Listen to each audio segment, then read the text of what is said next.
Bonjour, bienvenue dans la série sur les bases de la mécanique quantique.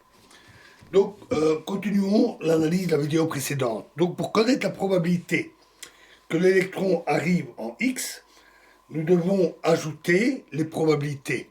Nous prenons d'abord les carrés des amplitudes pour tous les différents événements finaux possibles, puis nous en prenons la somme. Le résultat correct pour un électron en X et un proton soit en D1, soit en D2, c'est x d1 SL carré plus x d2 SL carré qui est égal à A phi 1 plus B phi 2 carré plus A phi 2 plus B phi 1 carré. Pour B égale 0, par exemple, on retrouve phi 1 carré plus phi 2 carré, un résultat que nous connaissons. Alors, notons tout de suite ce qui semble être une faille dans les raisonnements qui ont été tenus ici dans les deux vidéos précédentes, qui en réalité ne sont pas stricts et qui semblent donc qui semblaient pourtant rigoureux. Nous avons dit que nous devons éviter, d'ajouter les amplitudes quand les photons sont détectés en D1 ou D2, car il s'agissait d'états finaux distincts. Pourtant, qu'est-ce qui différencie les détecteurs du reste du système? Ce sont des éléments comme les autres, comme les fentes et les photons, et qui devraient, en principe, être décrits par la mécanique quantique. Mais comme je l'ai dit, même pas besoin des détecteurs. Les trajets des photons, si la longueur d'onde est suffisamment petite, sont distincts et cela suffit. Mais il y a un moyen de mettre clairement en évidence une difficulté. Supposons qu'au lieu des détecteurs, les photons diffusés sont envoyés vers des miroirs de manière au final à ce qu'ils soient absorbés par un seul détecteur qu'on peut appeler D.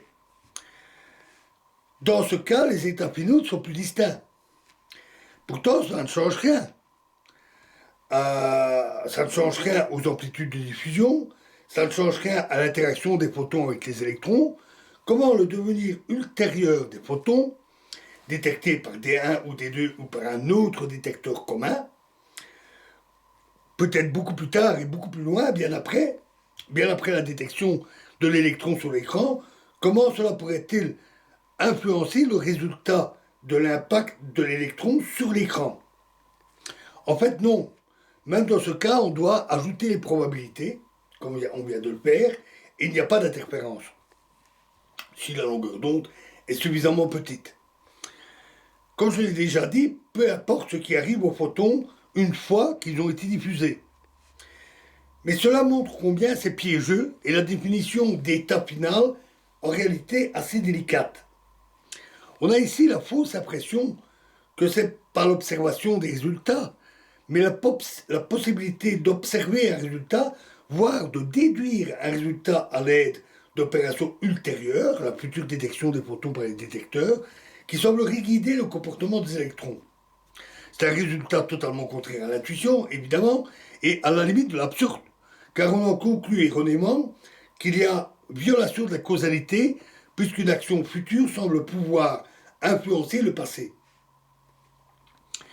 Une expérience assez proche, un peu plus astucieuse, existe et elle est appelée expérience du choix différé.